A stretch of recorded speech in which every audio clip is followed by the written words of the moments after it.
Si Mari, nasa kanya na ang lahat.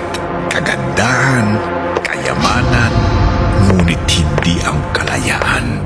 Napakaganda mo. Ang ganda ng leg mo. Ako lang ang pwedeng humawak dyan.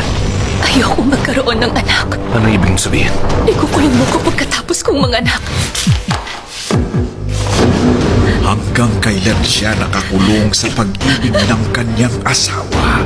Nag-report ako sa police station pero wala ring nangyari. Marami na akong pinuntahang lawyers. Wala ni isang pumanig sa akin dahil kinausap na ni Franco ang mga yun. Ano bang masama kung maging selfish ang pagmamahal at pagpapahalaga ko sa'yo? Ganun naman ang lahat. Ang gamitin ng kapangyarihan para durugin ang asawa. Kapag hindi na tama ang pagmamahal, talagang nakakasakal. Tandaan mo to. Ang mama mo na pinakamamahal mo ay nasa akin. Franco, parang awa mo na, hayaan mo na ako makahinga. Sir, hindi namin makita si ma'am.